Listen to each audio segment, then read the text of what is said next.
Head of sales Usman Jahangir साहब Park city से। अच्छा, जो एक चर्चा है आपके फाउंटेन व्यू रेजिडेंसीज़ का, उसके बारे में थोड़ा सा बताएं कि फ़ाइल कैंसिलेशन है वो क्यों हो रही है, और जो लेट पेमेंट सरचार्ज है उसकी क्या रीज़न है कि वो डे बाई डे बढ़ते ही जा रहा है, लोग उससे भी बहुत डिस्टर्ब हो रहे हैं इस टाइम पे। दूसरी बात ये कि क्लाइंट जो है ना वो एक चीज़ देख रहा होता है, बैक एंड पे हमने डेवलपमेंट भी देखनी है, बैक एंड पे हमने लैंड बाइंग भी देखनी है। कोई भी बिल्डर आ जाए मेरे साथ बैठ जाए और देख ले, कंपैरिजन कर लें उसका ब्लू एरिया के साथ कर लें और उसकी कंस्ट्रक्शन कॉस्ट के साथ कर लें उसकी, तो मैं समझता हूँ अभी भी ये सस्ता है, अभी भी ये सस्ता है। इस बात पे मुझे डिस्कस। अब सीडीए जोन में आप मुझे बताएं कौन सी ऐसी सोसाइटी जो इंस्टॉलमेंट पे चीज़ दे रही है।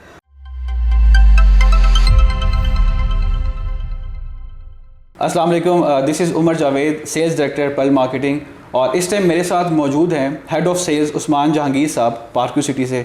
अस्सलाम वालेकुम उस्मान भाई, कैसे हैं आप? ठीक हैं? वालेकुम अस्सलाम उमर, कैसे हैं आप? अल्लाह के शुक्र, ठीक ठाक। उस्मान भाई, आज का जो हमारा सेशन है इसमें हम लोगों ने बहुत ही इन्फॉर्मेटिव क्वेश्चंस हैं मेरे पास आपके लिए, जो कि एंड यूज़र्स के हवाले से भी हैं और कुछ हमारी कंपनी के हवाले से भी हैं, वो हमने आज सारे जानने हैं। बट सबसे पहले जो है मैं आपसे स्टार्ट लूँगा कि मैं आपकी जर्नी जानना चाह रहा हूँ कि कैसे आप इस रियल इस्टेट की फील्ड में आए। Umar, thank you very much सबसे पहले तो मुझे बुलाने के लिए, इंटरव्यू करने के लिए। जर्नी यार मेरी जो है वो बड़ी अच्छी रही है थ्रू आउट माई कैरियर। मैं बड़ा अच्छा परफॉर्मर रहा हूँ। मैंने स्टार्टअप जो था बेसिकली 2015 में स्टार मार्केटिंग से लिया, और स्टार मार्केटिंग में ऑलमोस्ट मैंने तकरीबन 5 साल मैंने जॉब किया, और मैं वहाँ से जो मैंने रिज़ाइन किया था एज एन असिस्टेंट मैनेजर किया था। उसके बाद जुलाई 2020 में मैंने ज्वाइन किया पार्क सिटी, और पार्क सिटी आपको पता है एक बड़ा नॉन ब्रांड है मार्केट में, बिल्कुल, डेवलपर्स की फील्ड में। तो मेरा एक्सपीरियंस पहले क्योंकि एक तो मार्केटिंग कंपनी से था, और कंपनी के बाद जो मुझे ज़्यादा अच्छा एक्सपीरियंस जो मिला डेवलपर के साथ काम करने का पार्क सिटी का, तो उससे में बहुत सी चीज़ें मुझे सीखने को मिली, और अल्हम्दुलिल्लाह आज आपके सामने ही हैं। उस्मान भाई, रियल इस्टेट की इंडस्ट्री को ही क्यों सिलेक्ट किया? इसके अलावा भी बहुत डिफरेंट बिजनेसेस थे, डिफरेंट आजकल आपको पता है कि और भी डिफरेंट बिजनेसेस आ चुके हुए हैं, तो वाई रियल इस्टेट? देखिए, रियल इस्टेट में आने की जो वजह थी वो यही थी कि ऑब्वियसली आपको पता है कि इसमें एक तो आपके एक्सपीरियंसेस बहुत से होते हैं, क्योंकि ऑब्वियसली लोग उसको एक नज़र से देखते हैं कि ये सिर्फ आपकी जो है वो प्लॉट बेचने या ख़रीदने या सेल और परचेज़ की फील्ड है। लेकिन अगर इसकी डेप्थ में जाएँ तो कंस्ट्रक्शन में बहुत सी ऐसी चीज़ें हैं जो मैं समझता हूँ कि जिसकी वजह से आपकी इकॉनमी चलती है। अगर प्रॉपरली इसके ऊपर कंसंट्रेट किया है तो मैं समझता हूँ कि ये एक सिर्फ रियल एस्टेट इंडस्ट्री है जिससे आप अपने मुल्क का जो है बजट जो है वो बियर कर सकते हैं।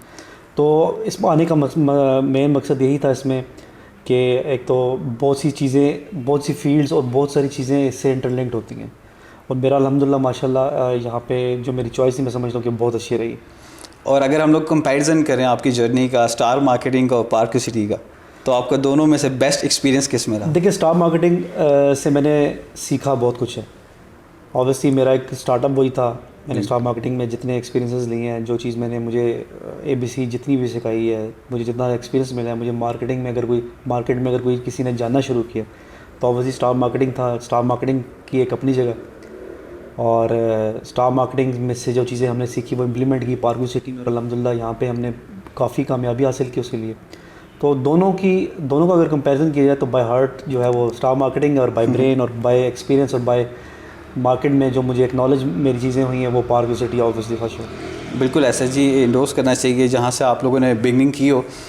अभी जो हमारी जो न्यू जनरेशन है, जो हमारी यूथ है, उसका बहुत ज़्यादा रुझान रियल इस्टेट की तरफ आना शुरू हो गया हुआ है, और अब क्लाइंट सरप्राइज़ भी होते हैं। एक टिपिकल डीलर्स हुआ करते थे जो उन्होंने अपनी छोटी सी दुकान खोल के बैठे होते थे, लोग वहाँ पे जाते थे, और अब जब वही कस्टमर्स न्यू जनरेशन को देखते हैं तो बहुत ज़्यादा अप्रिशिएट करते हैं। तो न्यू जनरेशन को आपने क्या मैसेज देना है कि वो इस फील्ड में आएँ, और उनके लिए क्या प्रीरेक्विजिट्स होने चाहिए यहाँ पे आने के लिए? देखिए, बात वही है ना कि इट्स ऑल अबाउट सर्विसेज। आपने जैसा जिक्र किया कि पुराने ज़माने में जो पिछले वक्तों में प्रॉपर्टी डीलर्स होते थे, ऑब्वियसली वो एक अच्छा इमेज नहीं था। बिल्कुल। लेकिन देखिए, वो आइडिया जो है वो किसी ने इनोवेट किया उस चीज़ को, और उसी कंसेप्ट को लाते हुए मार्केटिंग कंपनीज लोगों ने खोली रियल एस्टेट से रिलेटेड। क्योंकि रियल एस्टेट मार्केटिंग आपको पता है कि बहुत कम थी। इसका जो स्टार्टअप हुआ वो तकरीबन 2005 से शुरू हुआ है। बिल्कुल, जो प्रॉपर्ली रियल एस्टेट को एज ए मार्केटिंग कंपनी खुली और उन्होंने उसको मार्केट करना शुरू किया। फिर लोगों को आहिस्ता आहिस्ता जो है उस चीज़ की समझ आती। देखें, उसमें भी ये कि जो सर्विसेज आपको मार्केटिंग कंपनीज देती हैं, ऑब्वियसली देखिए चीज़ सेल करना एक चीज़ है, बिल्कुल ऐसे। लेकिन उसको थ्रू आउट अपने क्लाइंट को लेकर चलना साथ, ये सर्विसेज सिर्फ मार्केटिंग कंपनीज दे सकती थी, क्योंकि रियल एस्टेट में जो कन्वेंशनल किस्म के जो थे डीलर्स थे वो अपना चंक लेते थे और उसके बाद उनका कोई ताल्लुक नहीं था, जिसकी वजह से बड़ा इमेज जो है वो उसमें फ्रॉड के केसेस होते थे। अब तो चीज़ें इतनी ट्रांसपेरेंट हैं और आने की वजह भी है, इसमें प्रॉफिटेबिलिटी बहुत है, आपकी ग्रोथ बहुत है। आपको मैंने बताया ना कि आप उसको एक नज़र से देखते हैं कि रियल एस्टेट सिर्फ एक सेलिंग एंड परचेजिंग है, लेकिन इसकी डेप्थ में जाएँ तो आपको बहुत सारी चीज़ें हैं, इसमें कंस्ट्रक्शन आ जाती है, इसमें डेवलपमेंट आ जाती है, इसमें और काफ़ी ऐसी चीज़ें हैं जो आजकल देखें लोग अडॉप्ट कर रहे हैं नए नए तरीके। इससे पहले मेरा नहीं ख्याल कि सोशल मीडिया को सोशल मीडिया के प्लेटफॉर्म को यूज़ किया होगा किसी ने इस पर्पज़ के लिए कि वो अपना प्रोडक्ट जो है वो सेल करें। तो मैं समझता हूँ कि जो लोग आ रहे हैं आए हैं ज़रूर, लेकिन उस चीज़ की इन डेप्थ और उस चीज़ के बारे में पूरी जानकारी जो है उनके लिए बड़ा ज़रूरी है। कुछ लोग इस तरह से आए होंगे कि यार इसमें प्रॉफिटेबिलिटी बहुत है, कुछ लोग अपने पैशन के तौर पे आए होंगे। अब देखें दोनों में बहुत डिफरेंस है, जो पैसे की नज़र से आता है वो उस चीज़ को किसी और नज़र से, जो पैशन की नज़र से आता है उसको पैसा तो ऑब्वियसली अल्टीमेटली मिल जाता है, लेकिन मैं समझता हूँ कि जिसको अगर पैशन है, अगर वो इन चीज़ में इंटरेस्टेड है तो ज़रूर है। और कुछ लोग ऐसे भी जो वेले होते हैं तो कहते हैं प्रॉपर्टी का काम सीख लो जाके, इजी मनी समझते हैं, इजी मनी, हालांकि ऐसा है नहीं, ऐसा है नहीं। अच्छा, हम लोग पार्क्यू सिटी की थोड़ी सी ये बात करते हैं। पार्क्यू सिटी के जो कंपिटिटर्स हैं, ठीक है, वो भी बहुत डिफरेंट जो है ना वो उनका भी एक बड़ा विजन है और डिफरेंट चीज़ें वो टाइम टू टाइम इम्प्लीमेंट करते रहते हैं। तो पार्क्यू सिटी का क्या गोल है? थोड़ा सा मैं आपका इख्तलाफ करूँगा वीएन के हवाले से। जो वीएन हमारे खान साहब, चेयरमैन अब्दुल अलीम खान साहब का जी, मैंने काफ़ी सोसाइटीज़ में काम किया हुआ है। आप सिर्फ हमारे कमर्शियल्स को ही कंपैरिजन कर लें अगर बाकी सोसाइटीज़ के साथ, तो बाकी सोसाइटीज़ के बड़े कन्वेंशनल किस्म के जो हैं वो कमर्शियल्स हैं। ऑब्वियसली आपने देखा होगा कि एक सीधा एक कमर्शियल हब बना दिया जाता है, बिल्कुल, उसमें केनाल 2 केनाल की कटिंग कर दी जाती है, फिर according to the bylaws आप उसको सेल करते हैं। हमारे कमर्शियल में डिफरेंस ये है कि जो हमारे एक तो मैं समझता हूँ कि वीएन में खान साहब का वीएन जो है वो यही है कि एक तो हमने इसको बड़ा एसोसिएट करना है पाकिस्तान के साथ।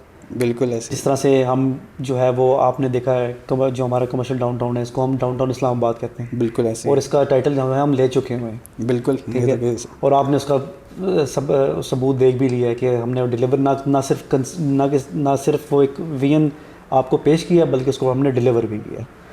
मैं बात कर रहा था आप कन्वेंशनल किस्म के जो कमर्शियल्स की, आप इस पूरी सोसाइटी को अगर विज़िट करें तो हमारा एक ही हब कमर्शियल हब है। हमने सोसाइटीज़ के अंदर सेक्टर कमर्शियल्स नहीं दिए। बिल्कुल ऐसे, वो इसीलिए कि हम नहीं चाहते थे कि जिस तरह बाकी सोसाइटीज़ ट्रेंड फॉलो कर रही हैं कि वो हर ब्लॉक में 5-5 मरले के छोटे छोटे कमर्शियल्स जो हैं वो लॉन्च कर देती है, क्योंकि ये आपका ना मेन सोर्स ऑफ इनकम होता है किसी भी सोसाइटी का। बिल्कुल ऐसे, आपने देखा होगा कि जब सोसाइटीज़ जो हैं वो अपने एक्सपेंसेस कम कर रही थी, अपने स्टाफ को की डाउन साइजिंग कर रही थी, अपनी चीज़ें कम कर दी, वहीं देखें आपने हमारा एक स्टेट ऑफ द आर्ट मैं समझता हूँ कि जो है वो कमर्शियल डाउनटाउन इस्लामाबाद जो है वो हमने डिलीवर किया। वो आज आपके सामने ऑपरेशनल है।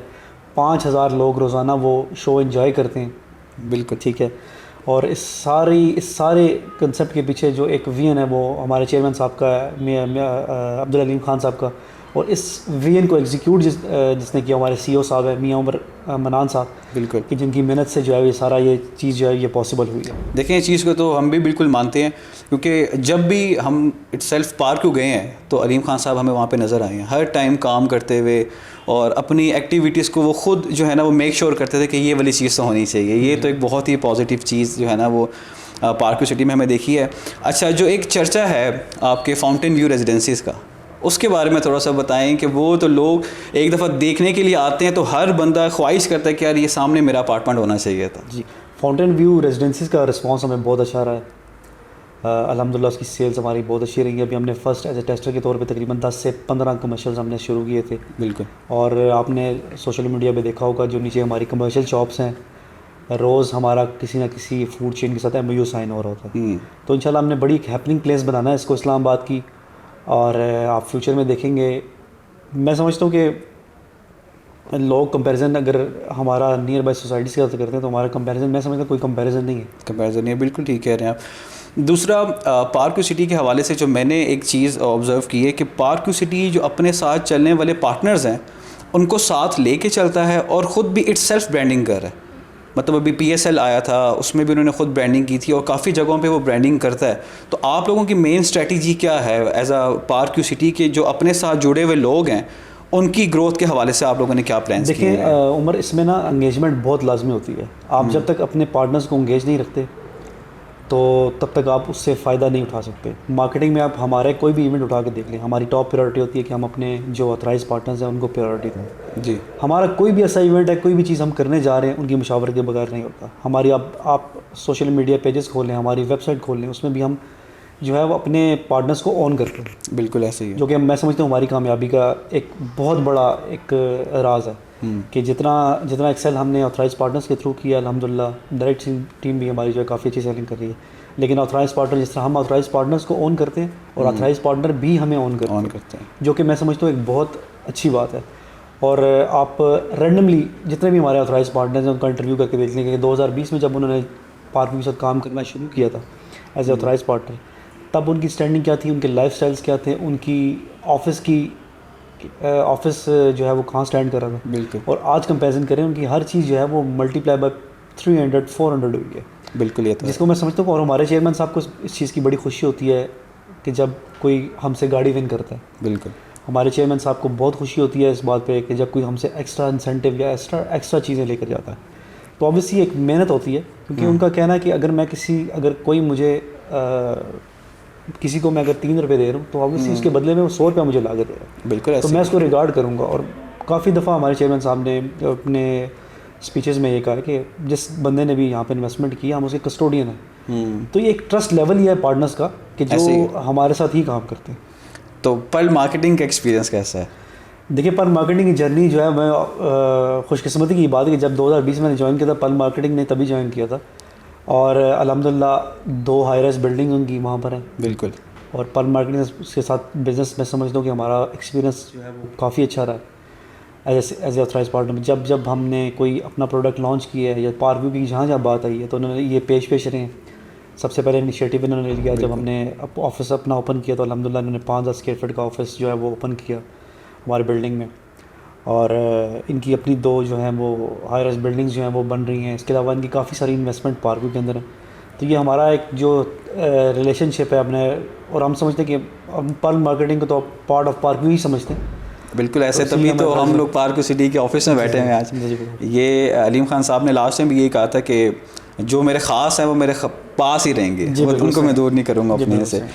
तो उस्मान भी, अभी जो लास्ट टाइम 1.5 साल का जो एक पॉलिटिकल जो सिचुएशन चली है पूरे मुल्क में, हमारा जो मुल्क था वो बिल्कुल डाउनफॉल पे आ गया था। लोग तो कहते थे कि वो क्राइसिस का भी शिकार हो गया है।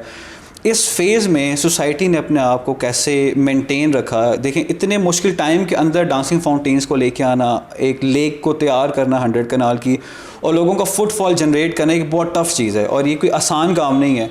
तो इस टाइम में सोसाइटी ने कैसे अपने आप को सस्टेन कर लिया यहाँ पे? देखिए, मायूसी अगर कोई कहे तो मायूसी तो बड़ी आसान होती है, लेकिन मायूस वक्त में अगर किसी को आप ये यकीन दहानी खुशी देते हैं तो बड़ी एक बात होती है। बात फिर वही विजन की आती है और आपकी जो एक्शन प्लान आता है उसके ऊपर आती है। अल्हम्दुलिल्लाह हमारी चीज़ें काफ़ी स्टेबल थी और कमिटमेंट, देखिए कमिटमेंट इज़ कमिटमेंट है। जिस तरह मैंने बताया कि खान साहब ने अपनी स्पीचेस में कहा है कि जो भी यहाँ इन्वेस्ट करता है मैं उसका कस्टोडियन हूँ। तो ऑब्वियसली हमने डिलीवर तो करना था, कोई चीज़ करनी थी। जहाँ सोसाइटी जो हैं वो अपने एक्सपेंसेस कंट्रोल कर रही थी, हमने वहाँ डिलीवर किया। और मार्केट से आवाज़ें आनी शुरू हो गई रियल एस्टेट के, यार आपने बड़ा टफ टाइम दे दिया हमें। जो भी डेवलपर्स थे उन्होंने कहा ये आपने डिलीवर करके बिल्कुल ऐसे बहुत टफ टाइम दे दिया हमें। तो लोग बल्कि अब उनसे डिमांड करते हैं कि यार वो इन हालात में डिलीवर कर सकते हैं, तो आप तो हमारी एक जायज़ चीज़, बिल्कुल पॉजिटिव वाइब्स आई हैं उनको पार्क क्यू सिटी की तरफ से कि वो कर सकते हैं तो हम भी कर सकते हैं। बिल्कुल ऐसे बाकी डेवलपर्स भी हमारे पास जो हाई राइज बनाने में इंटरेस्टेड हैं, उन्होंने काफ़ी अप्रोच किया हमें। तो ऑब्वियसली एक चीज़ जो हमने डिलीवर करनी थी, ऑब्वियसली जिसने अगर इन्वेस्ट किया हुआ है उसने अगर फ़ायदा नहीं उठाया तो फिर क्या उठाया। अच्छा उस्मान भी, जो क्लाइंट के जो मेन क्वेश्चंस हैं अब हम लोग उनकी तरफ आते हैं कि सबसे पहले तो मुझे ये बताएं कि जो फ़ाइल कैंसिलेशन है वो क्यों हो रही है? देखिए उमर, फ़ाइल कैंसिलेशन की जो रीज़न्स हैं वो यही हैं कि एक तो आप कोई कस्टमर जो है वो इंस्टॉलमेंट्स पे नहीं करता, अपनी कंसिस्टेंटली 3 इंस्टॉलमेंट पे नहीं करता, तो ऑब्वियसली सोसाइटी का राइट बनता है कि उसको कैंसिल करे। दूसरा देखिए, जब जैसे कस्टमर जो है हमसे प्लॉट लेता है तो उसके साथ हम एक पेमेंट प्लान उसको अटैच करके बिल्कुल और उस पर उन टर्म्स पे वो एग्री करता है कि यार ठीक है, कि 3 महीने बाद मैंने इस तरह से पैसे देने हैं, 2 महीने बाद इस तरह से पैसे देने हैं। और जिस लेवल की डेवलपमेंट और जिस तरह आप अभी भी साइट पे चले जाएं तो कोई ना कोई मशीनरी आपको नज़र आती है, आप रोज़ विटनेस करते हैं कि बिल्कुल ऐसे डेवलपमेंट के लिहाज से। तो ऑब्वियसली देखें हर चीज़ की कॉस्ट है। आज अगर हमने चीज़ एक 50 रुपये की बेची हुई है और 1.5 साल बाद जाके हो सकता है कि वो चीज़ हमें कॉस्ट कर रही हो 70 या 80 रुपये। तो जो क्लाइंट ये समझता है कि मैं डाउन पेमेंट दे के मैं साल 1.5 साल या मैं इंस्टॉलमेंट्स नहीं दूंगा और मैं फिर वही पर्क्स और वही चीज़ें इंजॉय करूं, कि जो एट द स्पॉट उस दिन लेने वाला क्लाइंट जो चीज़ 1.5 करोड़ की ले रहा है उससे 1 साल पहले जिसने 75 लाख की ली हुई थी, बिल्कुल ऐसे तो ऑब्वियसली वो तो बराबर नहीं हो सकते ना। तो मैं समझता हूँ ये सोसाइटी का राइट है कि अगर वो या तो डेवलपमेंट ना कर रही हो और डिलीवर ना करिए तो फिर तो क्लाइंट जो है वो राइट के ऊपर है फाइल कैंसिल। लेकिन अगर डेवलपमेंट भी पैरेलल चल रही है और हर चीज़ चल रही है, हमने तो अपने एंड से डेवलपमेंट स्टॉप नहीं की, बिल्कुल ऐसे तो डेवलपमेंट सोसाइटी का राइट है फिर के उस चीज़ को कैंसिल कर। तो इसमें जो लोग रेगुलरली फेज में अपनी इंस्टॉलमेंट्स पे करें तो क्या सोसाइटी उनको बेनिफिट भी दे रही है? फिर ऑब्वियसली दे रही है। देखें हमारे प्रोमोस चल रहे थे डिस्काउंट के हवाले से, लोगों ने काफ़ी प्रोमो से फ़ायदा उठाया। 10% डिस्काउंट चल रहा था, अभी हमारा प्रोमो चल रहा है। फिर इसके अलावा जो जिन लोगों ने अपनी इंस्टॉलमेंट ओवरसीज़ में पूरी कर दी या अगर कोई पूरी कर रहा है तो उसको हम पोजीशन दे रहे हैं। और जो लेट पेमेंट सरचार्ज है उसकी क्या रीज़न है कि वो डे बाई डे बढ़ता ही जा रहा है, लोग उससे भी बहुत डिस्टर्ब हो रहे हैं? देखिए लेट पेमेंट सरचार्ज भी उसी से रिलेटेड है डेवलपमेंट के पॉइंट ऑफ व्यू से। ठीक है, अगर कोई शख्स हमें इंस्टॉलमेंट नहीं देता तो ऑब्वियसली हमें उस पर लेट पेमेंट के ऊपर उसके सरचार्ज, क्योंकि देखिए एक कंस्ट्रक्शन कॉस्ट अगर हमें आज 10 रुपये की आ रही है तो कल को वो हमें 20 रुपये की पड़ जाती है। ऐसे ही है। तो अगर रेगुलरली आप अपनी इंस्टॉलमेंट नहीं देंगे, देखिए हमारे काफ़ी प्रोमोज भी आपने देखा होगा चलते हैं, तो लोग बेनिफिट उससे क्यों नहीं लेते? लोग उससे बेनिफिट लें। अगर किसी ने चीज़ 2.5 करोड़ की ली है तो बेनिफिट हमसे ले 2 करोड़ 20 तक पड़ जाएगी, उसको 2 करोड़ तक पड़ जाएगी। ऐसे ही है। एक तरफ अगर आप कहते हैं कि हमने LPS लगाया तो दूसरी तरफ हमने उसको रिलैक्स भी तो किया, बिल्कुल डिस्काउंट देके। और ये वो वाहिद पार्को सिटी मेरे ख्याल से ऐसी सोसाइटी है जिसने डाउन पेमेंट के ऊपर पोजीशन भी लिया हुआ है। देखिए एक और दूसरी बात ये कि क्लाइंट जो है ना वो एक चीज़ देख रहा होता है, बैक एंड पे हमने डेवलपमेंट भी देखनी है, बैक एंड पे हमने लैंड बाइंग भी देखनी है, बैक एंड पे हमने उसको हमारे मार्केटिंग एक्सपेंसेस उसको भी देखना है। तो हमारे साथ जो चल रहे होते हैं हमारे साथ मल्टीपल टास्क जो हैं वो चल रहे होते हैं। सही। तो हम किसी एक चीज़ पर ऑब्वियसली क्लाइंट है हमारे लिए बिल्कुल वो वैल्यू रखता है, लेकिन अल्हम्दुलिल्लाह कोई किसी को नुकसान जो है वो हमने नहीं होने दिया। और उस्मान भाई ओवरसीज़ के हवाले से कि ओवरसीज़ का क्योंकि बहुत टाइम से जो है ना क्लाइंट्स वेट कर रहे हैं इसकी सेकंड बैलेटिंग का और इसके पोजीशन का, तो उस हवाले से भी हमारे व्यूवर्स को बता दें कि कब इसका पोजीशन आ रहा है और कब इसकी सेकंड बैलेटिंग। देखिए ओवरसीज़ जो हमारे जो प्लॉट्स जिनने 100% कम्प्लीट किया उनको पोजीशन इंशाल्लाह 3 से 4 महीने में हम इंशाल्लाह दे देंगे। और सेकंड फेज़ जो है हमारा बैलेटिंग का कोई इवेंट हम एक अरेंज करवा रहे हैं, इंशाल्लाह उसको प्लान कर रहे हैं। बीच में रमज़ान आ गया, आपको पता है, हो सकता है रमज़ान के बाद हम वो सेकंड फेज़ भी बैलेटिंग का कर लें। ठीक है। तो ऑब्वियसली हमारा जो पहला मेन काम था वो लेक था। लेक के बाद हमारी सारी कंसंट्रेशन ओवरसीज़ के ऊपर है, क्योंकि ऑब्वियसली हमारे पास एक लाइबिलिटी है जो जिसको हमने डिलीवर करना है। और ओवरसीज़ ब्लॉक की वाहिद मैंने मैप पे देखा था वो ब्लॉक है जो मेरे ख्याल से 3 से 4 ब्लॉक्स को कवर करता है, इतना बड़ा ओवरसीज़ ब्लॉक है, उसमें कोई शक नहीं है। आप बल्कि देखिए मार्केट में र्यूमर से जे ब्लॉक के वाले से बिल्कुल आपने देखे, आपने फेस भी किया, आपने बल्कि खुद बेचा था, आपने खुद भी फेस किया। आज कहाँ है? ऐसे ही डिलीवर करके हमने चीज़ दे दी। जो चीज़ जिसने अगर 39-50 की ली हुई थी, आज वही शख्स जो है वो जब देखता है कि मेरे प्लॉट की वैल्यू 78 है 75 है, जो भी रीज़न है, सही तो वो ऑब्वियसली खुश होता है। तो देखिए र्यूमर्स मार्केट में लोग फैलाते हैं और हमें लोगों ने यहाँ तक कहा कि जे ब्लॉक इनके पास लैंड ही नहीं है, ब्ला ब्ला, बहुत सारी चीज़ें उन्होंने लोगों ने की। लेकिन आज जे ब्लॉक आपके सामने डिलीवर हुआ है और 50 से ज़्यादा घर मेरे ख्याल से स्टार्ट हो चुके हैं। बिल्कुल। तो जो लोग कंस्ट्रक्शन कर रहे हैं उनके लिए कोई पैकेज है इस तरह का? जो देखें सोसाइटी तभी सक्सेसफुल ज़्यादा होती है जब वहाँ पे लोग घर बनाने के लिए आते हैं, ज़्यादा आबादी हो जाती है, तो उनके लिए कुछ ऐसी सी चीज़ है कि मतलब लाइक पानी के सर्विसेज जो मेन सर्विसेज हैं, मेन जितनी भी हैं, वो पार्को सिटी उनका प्रोवाइड कर रहा है। ये तो देखें एक बड़ी एक बेसिक चीज़ है ना, जो भी कंस्ट्रक्शन कर रहे हैं पानी और बिजली दोनों अनइंटरप्टेड सोसाइटी की रिस्पांसिबिलिटी, यूटिलिटीज़ आपको पहले दिन से ही देनी है। मेरा अपना घर बन रहा है एच ब्लॉक में, बिल्कुल, और ग्रे स्ट्रक्चर का कंप्लीट हो गया, तो मुझे तो कोई मुश्किल पेश नहीं आई। ये बात नहीं मुझे कि मैं एम्प्लॉय हूँ पार्क व्यू का, बाकी भी जितने घर बन रहे हैं वहाँ पे हाई राइज बन रहे हैं, अल्हम्दुलिल्लाह कभी किसी को कोई हमारी सर्विसेज के हवाले से कोई मुश्किल पेश नहीं है। अच्छा उस्मान भाई, जो 8 कनाल के कमर्शियल्स पार्को सिटी ने भी लास्ट टाइम जो लॉन्च किए थे, बहुत से कस्टमर्स हमें ये कहते हैं कि हम लोग पार्को सिटी में क्यों वो 1.5 और 2 अरब का 8 कनाल का कमर्शियल हम इस्लामाबाद में क्यों ना ले लें? तो उसके हवाले से क्या कहेंगे फिर देखिए फिर मैं उमर यही कहूँगा कि यार ये कंपैरिजन ही बिल्कुल गलत है। लोग कंपैरिजन करेंगे इसको ब्लू एरिया से या नियर बाय जो भी आपकी सिटी की लोकेशन है। मैं समझता हूँ कि ये 200 से 300 गुना बेहतर है आपके ब्लू एरिया से। वो इस तरह से आप इसमें प्रॉफिटेबिलिटी देखें कितनी है। हमने ख़ुद इसकी प्रॉफिटेबिलिटी निकाली है, हमने ख़ुद इसकी कंस्ट्रक्शन कॉस्ट, लैंड की कॉस्ट मिला के जो कॉस्ट निकाली है, वो उसमें जो उसका ROI है, जो इन्वेस्टमेंट करके आप लेते हैं, वो उससे ब्लू एरिया से और उसके नियर बाय जितनी भी लोकेशंस हैं उससे कहीं ज़्यादा था। और दूसरा ये कि देखें इस तरह के सीनिक व्यूज़ आपको मेरा नहीं ख्याल यहाँ पर मिलेंगे, इस लोकेशन में मिलेंगे, ठीक है। और दूसरा ये कि जो CDA के बायलॉज के मुताबिक हमारा जो वहाँ पे FAR है 1:6, जो मैं समझता हूँ कि ground+20 आपका चला जाता है। तो कोई भी बिल्डर है आ जाए मेरे साथ बैठ जाए और देख ले, कंपैरिजन कर लें उसका ब्लू एरिया के साथ कर लें और उसकी कंस्ट्रक्शन कॉस्ट के साथ कर लें, उसकी सेलिंग पॉइंट ऑफ व्यू से कर लें, तो मैं समझता हूँ अभी भी ये सस्ता है। अभी भी ये सस्ता है क्योंकि पार्क सिटी अब इस टाइम पे जो है ना वो इंटरनेशनल एक ब्रांड बन चुकी हुई है। और अच्छा उस्मान भी, ये एक वाहिद ऐसी सोसाइटी है जिन्होंने अपने सब ऑफिसेज बनाए हैं क्लाइंट को फैसिलिटेट करने के लिए, तो ताकि स्पेशल ओवरसीज़ पाकिस्तानियों को यहाँ पे आने की ज़रूरत ना पड़े। तो ऑफिसेज कहाँ कहाँ पे भी ऑपरेशन ऑफिस हमारा लंदन में ऑफिस है, गैंडसेल में, सही, जहाँ पे हमारी तमाम सर्विसेज जो आपको यहाँ पाकिस्तान में मिलती हैं वहाँ मिल रही हैं। फिर इसके अलावा हमारा दुबई में है ऑफिस शेख जायद रोड पे, और वहाँ भी वही सर्विसेज मिल रही हैं आपको, लोग उसके फ़ायदा ले रहे हैं। अभी हमने सऊदीया में ऑफिस अपना ओपन किया, इंशाल्लाह वहाँ भी सर्विसेज जो है हम स्टार्टअप कर देंगे। फिर कराची में हमारा ऑफिस है, कराची के अलावा पेशावर में हमारा ऑफिस है। तो ऑफिसेज मल्टीपल हमने एक्सपैंड किए हैं इसीलिए कि लोग फैसिलिटेट हों, इस ब्रांड से फ़ायदा उठा सकें। चलें, ये तो बहुत अच्छी बात है कि लोगों को स्पेशल पाकिस्तान ट्रैवल करके ना आना पड़े, वरना लोग स्पेशल ट्रैवल करके भी आते हैं पाकिस्तान ट्रांसफ़र के प्रोसेस के लिए। सबसे इम्पॉर्टेंट क्वेश्चन और लास्ट क्वेश्चन भी है मेरा ये आपसे कि आपको नहीं लगता कि पार्क सिटी अब बहुत महंगा हो चुका हुआ है? 5 मरले का प्लॉट 1 करोड़ 20, 1 करोड़ 40 लाख का। तो पार्क सिटी ने कुछ प्लान किया हुआ है कि वो कस्टमर्स जो इतने प्राइस को अफोर्ड नहीं कर सकते उनके लिए कोई प्लान भी रखा हुआ है पार्क सिटी ने?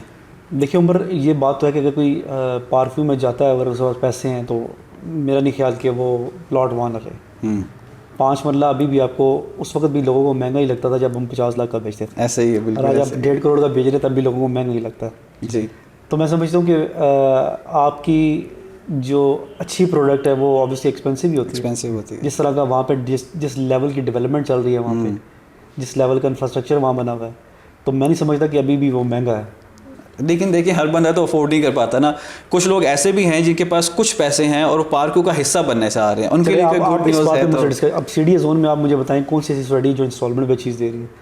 हम तो आपको 1 साल का प्लान भी दे रहे हैं और जगह वो और आपको प्लॉट वो दे रहे हैं जो मौके पे मौजूद है, और अब या मौजूद अगर नहीं है तो 6 से 7 महीने में आ जाएगा। ऐसे ही है। तो देखिए कुछ बेनिफिट्स हैं। ऑब्वियसली चीज़ एक्सपेंसिव उस लिहाज से तो मैं नहीं समझता हूँ यार, क्योंकि हमें काफ़ी चीज़ें यहाँ पे फेस करनी पड़ती हैं जो कि बैक एंड पे कस्टमर को नहीं। ज़ाहिर बात है, बिल्कुल ऐसे ही है।